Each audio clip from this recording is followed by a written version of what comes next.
The chair requests Councilor Balin for the decision as well as for the legal document.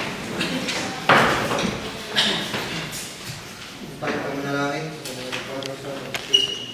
Lord, maraming salamat po sa araw na pinagkaloob niyo po sa bawat isa. Ingatan niyo po ang mga nasalanta ng pag-ulan at nawa ay makarecover po agad ang bayan ng Goose Point. Lord, patawarin niyo po kami sa aming mga pagkakasala sa isip sa salita at sa gawa. Nawa ay magkaisa po ang pamahalaan ng Goose Point upang matulungan ang mga nasalanta po ng baha. Kaya na po ang bahala sa amin at lagi niyo po kami ingatan. Sa pangalan ni Jesus name. Taas po natin ang ating kanang kamay at sabay-sabay po natin bigkasin ang Councilor's Creed.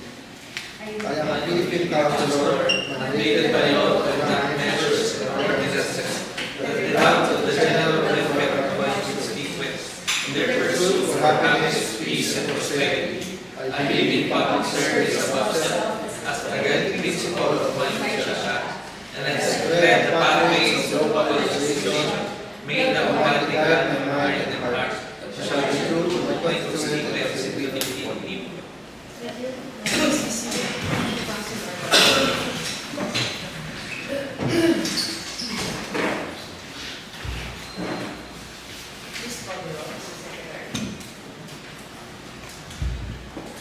Everyone, may I please call the roll? Honorable Clara Benjamin, Honorable Richard Marian, Present. Honorable Ezekiel Rodriguez, Present. Honorable Jonathan Lacanao, Present. Honorable Jonathan Lagrana, Honorable Arturo Briano, Honorable Victoriano Buligi, Honorable Hayato Dugatay, Honorable Dr. Joy Jackson, Present. Honorable Nerelia Pacalo, Honorable Jason Reyes Espino, Present. Madam Presiding Officer, there are 9 members of the second division, therefore consider the forum open at the people. Thank you, Mr. Secretary. Here is the forum. Here is the forum. There we get our agenda for today's regular session.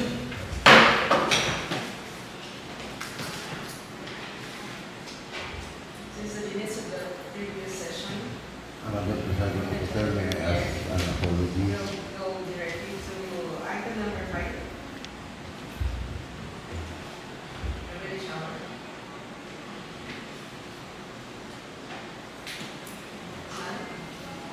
Question hour. Prepare.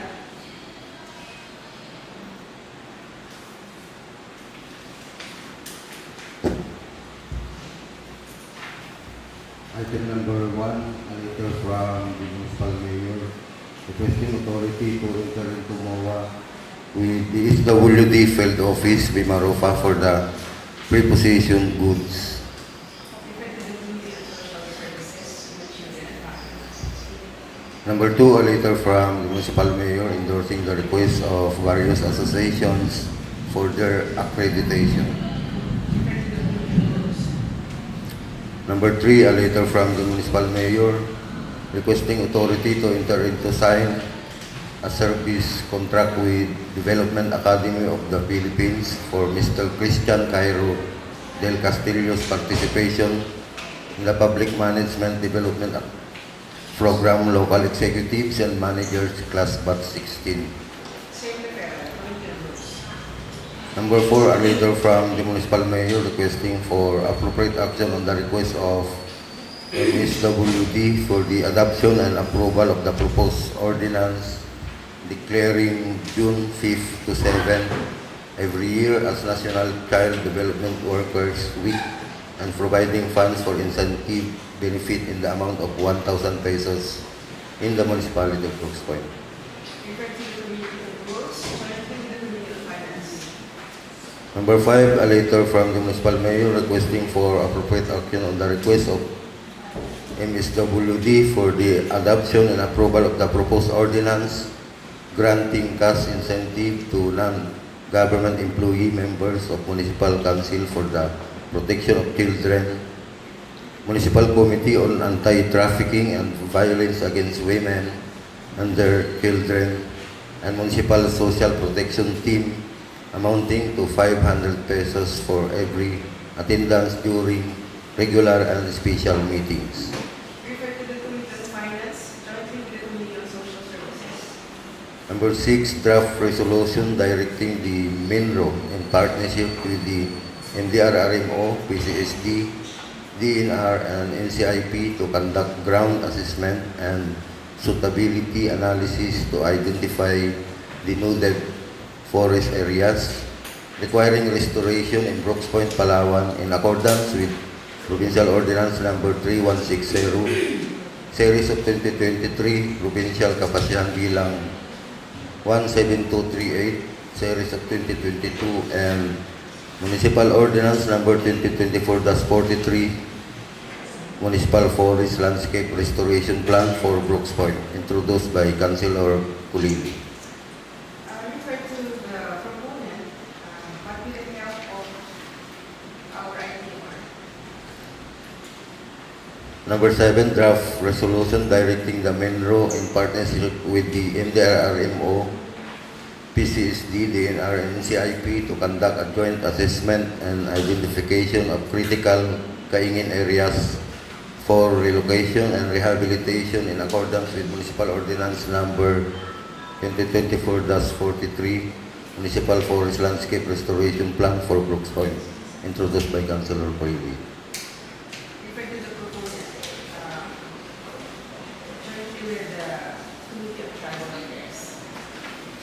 Madam Presiding Officer, we have still here a communication from the Municipal Mayor addressed to the Honorable Sangguniang Bayan members, respectfully requesting a Sangguniang Bayan resolution adopting MDRRMC Resolution Number 1, approving the programming of the Municipal Disaster Risk Reduction and Management Fund, the Special Trust Fund for CY 2024, and the unappropriated fund of 2024 amounting to 11,098,530 pesos and 73 centavos to augment the needed funds for the conduct of the RRM CCA sensitive environmental management skills and capability development, strengthening the Brooks Point Emergency Operations Center, strengthening the emergency response operations, stockpiling and prepositioning activity, rehabilitation program, and disaster resilient infrastructure system of the Municipal Disaster Risk Reduction and Management Council of Brooks Point, Palawan. Refer to the Committee on Finance.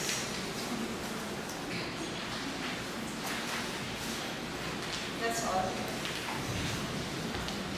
We have here a communication from the Municipal Mayor, Madam Presiding Officer, respectfully requesting the Sangguniang Bayan for its consideration of the following request. Number 1, an ordinance establishing a code for early childhood care development through Child Development Services in the Municipality of Brooks Point, Palawan, prescribing guidelines on the operation and accreditation of child development centers, the recruitment, selection, registration, and promotion of child development workers, granting incentives and other benefits to them, providing funds thereof, and for other related purposes. Refer to the Committee on Social Services, Human Children and Family. Number 2, a proposed resolution directing MINRO in partnership with Number 6. Number 6. Yes, Madam Presiding Officer, number 2 and number And number 3. it was stated in the order of business number 6 and 7.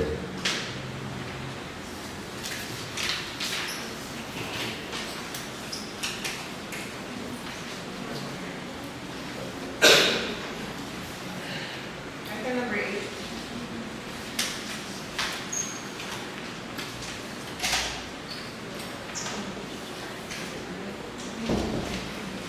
You have only report. Matt? Let's go to item number 9.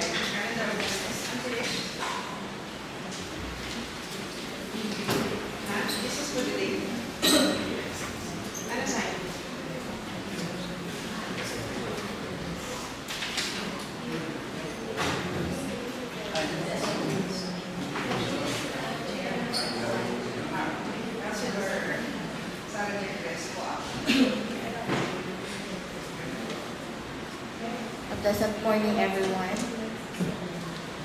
Our Madam Presiding Officer, I would like to sponsor measure number 1, referred to the Committee on Social Services, Women, Children, and Family a while ago. A letter from Municipal Mayor Honorable Cesario R. Benedicto Jr. requesting authority to enter into OWA with the SWD Field Office in Maropa for the preposition goods. And I would like to request the support of my colleagues to treat this matter as urgent. So there's a request for urgency that authority, the request authority of the executive and the AMOA where the SWD field office is treated as urgent. Second. Any objection? Hearing none.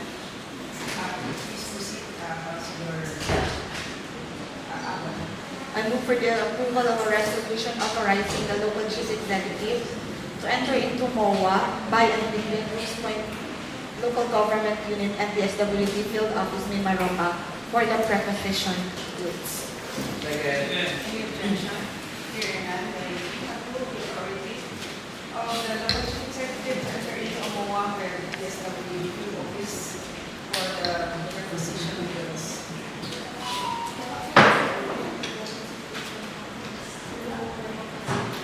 Next. That is fine.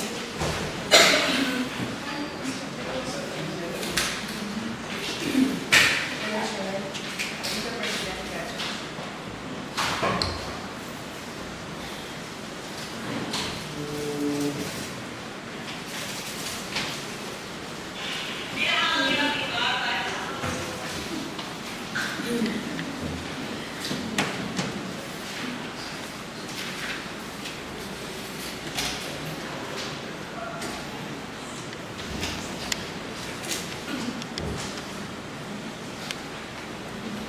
Good morning, my colleagues, and good morning to our presiding officer and to our guests in today's regular session. I have here a request from our local chief executive and certified as urgent. One, as the vice chairperson of the Committee on Finance, I was requested by our chairman to sponsor the requested resolution adopting MDRRMC Resolution number 1, a resolution approving the reprogramming of the Municipal Disaster Risk Reduction and Management Fund, Special Trust Fund, and an appropriated fund of 2024 amounting to 11,098,530 pesos to augment the needed funds for the conduct of DRRMCCA, sensitive environmental management skills and capability development, strengthening the Brooks Point Emergency Operations Center, strengthening the emergency response operations, stockpiling and repositioning activity, rehabilitation program, and disaster resilient infrastructure system of the Municipal Disaster Risk Reduction and Management Council of Brooks Point, Palawan. I am now ready for interpretation by the chair. Any question or clarification? Do we have a hard copy for the...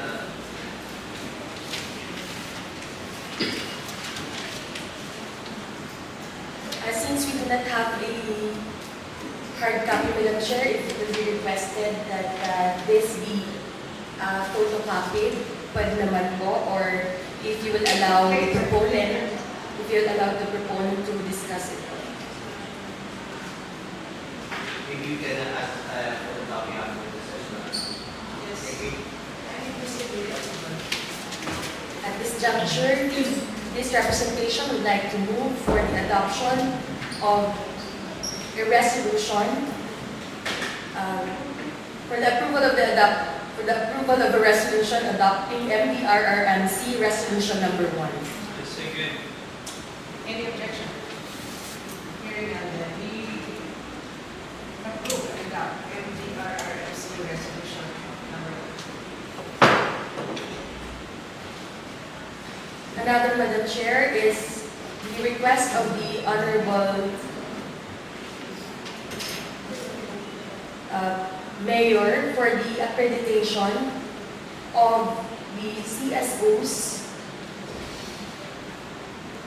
1. Sa Mariñana Lower Farmers Association, Magugurang Irrigators Association Incorporated, Linaw at Rizal Coda, Calasagan Shore Coconut-Based Association, and Iba Sabsaban Irrigators Association. Madam Chair, would like to seek for the support of my colleagues to treat the matter as urgent.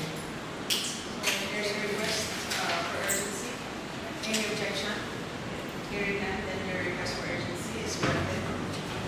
Madam Chair, since this is a request of this is an administration measure, we just read po were assessed of the resolution, so for the information to my colleagues. And the approval. Can you move the approval? Thank you, Madam Chair. Madam Chair, before the approval, can we also ask for a hard copy after? Yes. Thank you. Thank you very much from the gentleman from Tugtog. I would like to move for the approval of the accreditation of Samariana Lower Farmers Association, Magugurang Irrigators Association Incorporated, Linaw, Toda, Rizal Toda, Calasagan Shore Coconut-Based Association, Iba Sabsaban Irrigators Association Incorporated, in the municipality as a civil society organization in the municipality of Brooksmart. So move, Madam Chair. Second. Any objection? There is no objection, then the accreditations of the community service organizations. Civil society organizations, Madam Chair. Yes. Organizations mentioned by the proponent are invited to conduct in the second part. Another measure, Madam Chair, being requested by the municipal mayor. And this is an urgent request for the grant of authority to sign service contract for Christian Cairo del Castillas training at the Development Academy of the Philippines. And attached with is the copy of the service contract. I am now ready for the interpretation. I am now seeking the support of my colleagues to treat the matter as urgent. Another request for urgency. Any objection? None. Then, Thank you very much po. Since time is of the essence, sinahabi po kasi ito. I am now ready for the interpretation.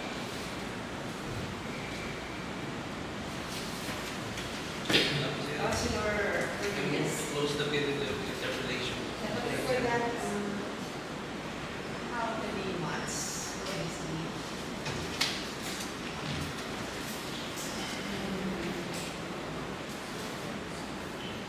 From February 17, 2025 to May 2, 2025, Madam Chair. Is this a scholarship grant? This is a training program and public management development program of the local government executives for the local government executives and managers po. Free.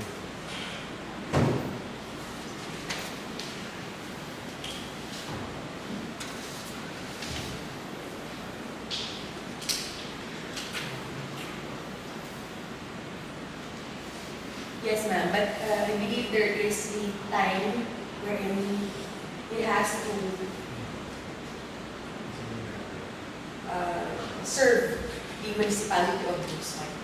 And we will be working on innovation project concept and prepare for this. You can move with the approval. Madam Chair, for the approval, is there any financial obligation of the municipality? The grant shall render the service obligation for 1 year. Po, yun yung fire kapalit. Yeah, yan. It's a privilege na makapag-aral sa Development Academy in the Philippines. Marami siyang matutunan sa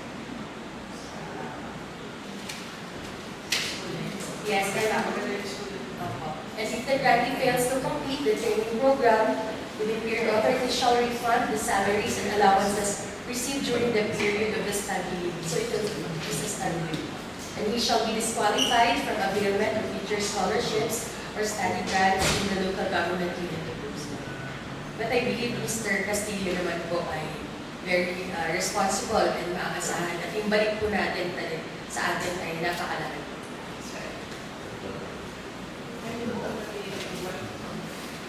I move for the approval of a resolution granting legislative authority in favor of our local chief executive, Mayor Cesario R. Benedito Jr., to sign service contract for Christian Cairo del Castillo's training at the Development Academy of the Philippines. Second. Any objection? Hearing none, then the authority of the local chief executive to enter into and sign a service contract with the Development Academy of the Philippines concerning distribution area of Castillo's participation in the Public Management Development Program, local executives and managers batch 16 is hereby duly adopted with second and final reading. Thank you, Madam Chair, and my colleagues. Next.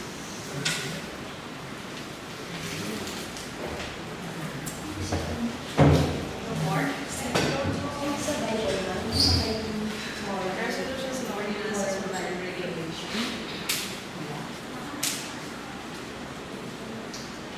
Third reading.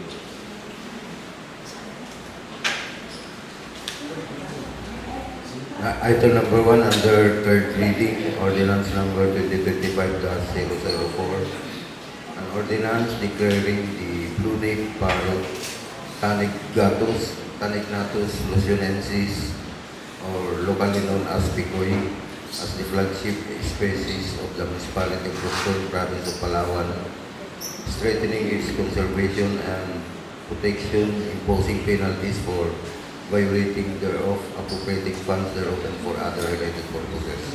Sponsored by Councilor Victoriano B. Colini.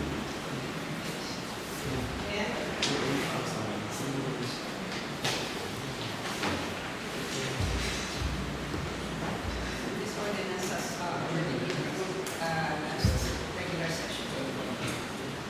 As well as ordinance number 2024-005.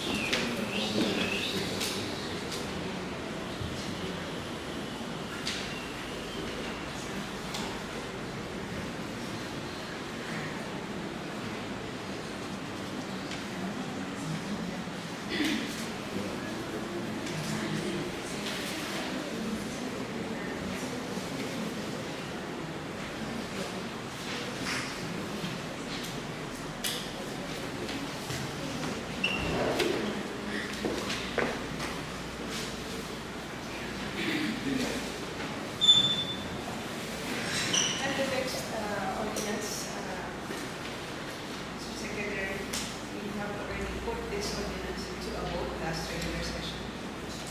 Yes, Madam Chair. It has been approved last session, the ordinance number 2025-004 and 005. Any comment? May just to clarify, yes, that was already approved last session, during under second reading, but into this regular session, yung third and final reading. Third and final. Yes po. So, Itong number one. number one and number two, is same. Number 1 and number 2 po, Madam. Kasi yung dalawang ordinance na to ay na-approve under second reading siya last regular session. During the period of interpellation, during the second reading, during the period of interpellation, kaya nga po may mga white queries and clarification from the other members. And na-approve din po nung second.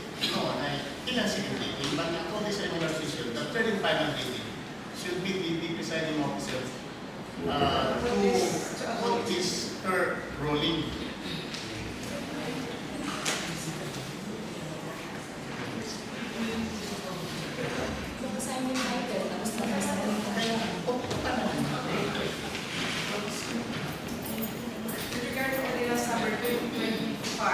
004. The ordinance reviewing the Anigatos SNPs or locally known as Point as a flagship species of the municipality of Point, Palawan, restricting its conservation and protection, imposing penalties for violating thereof, and the company responsible for having purposes. And for the second time, put this to 13. No, it was already approved last. It was already voted for this, and the same was already been approved.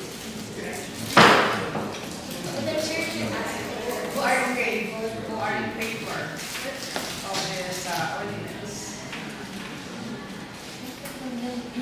Unanimous. So unanimous. This ordinance was unanimous. Sa akin na lang niya, wala nang discussion. Katanungin niya siya.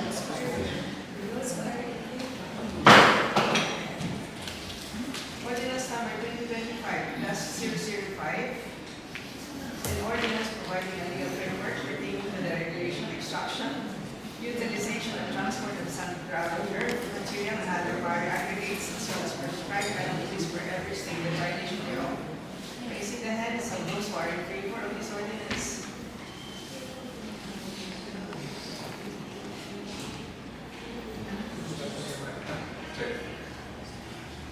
What about Councilor Gaston?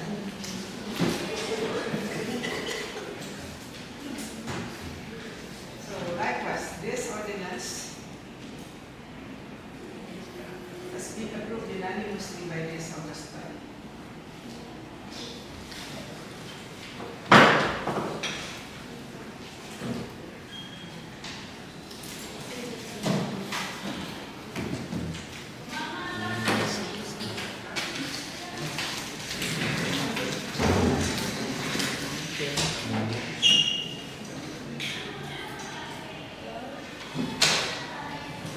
Councilor?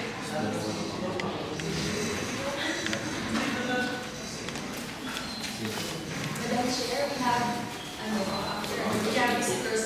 Hindi kasi pwede makasok ng dito. Wala tayo na. Yung mga humingi po, Madam Chair, lang po. Naman lang.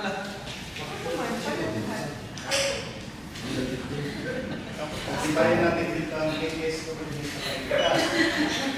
Yes, exactly. Kasi hindi natin kapayanin, humingi sila yung constituent namin.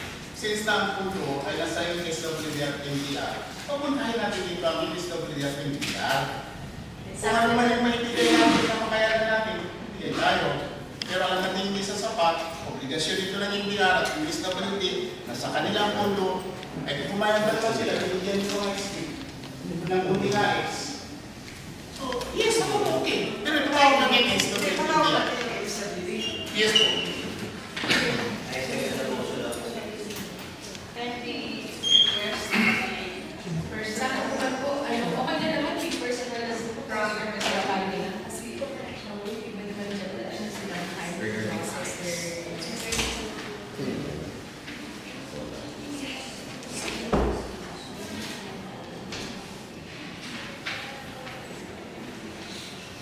Ito may nandiyan mo yung isa na gusto ko ba, diba?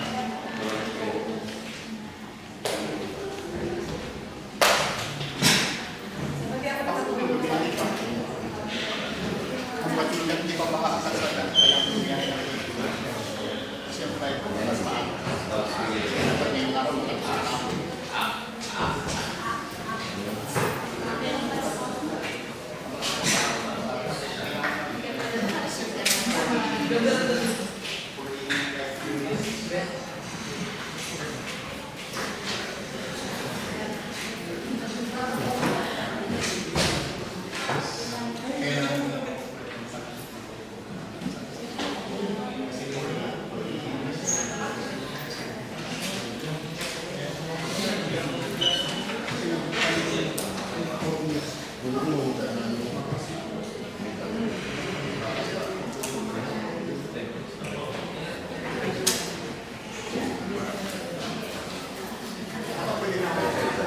Kasi kailangan mas magandang panigurado.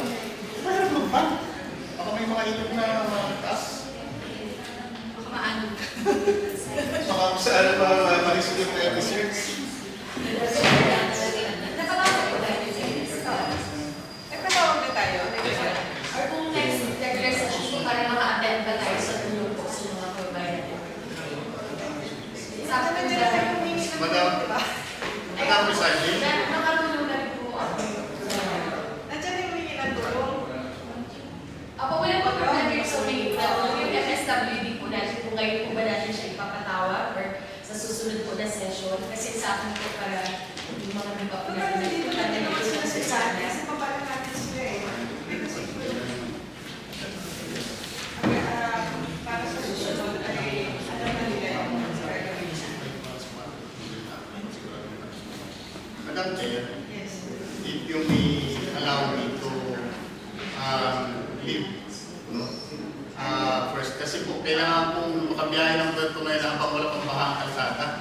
Dahil 4 AM po yung flight ko bukas sa meeting with the DNR kay Secretary Asik Cabalda. So, kailangan ko po ma-secure ngayong araw sa Puerto ako para makaalis ako na ng squad ng madaling araw ng flight ko. So, habang hindi pa po baha, gusto ko pong bumiyahe na. So, with that, Madam Presiding, Oo, tapos na I ask for permission to leave. you are permitted to leave. Madam Chair, since the requesting po is leaving our councilor to leave, Madam po siguro I recommend po, I suggest po that we call the attention of our MSWD next regular meeting po kasi para siya din po mismo ang makapagtanong. Siya po ang request. Okay, we will introduce presentation of Minister Liganig. Next session, invite. And our constituents po, okay naman po ang bumas. We can help naman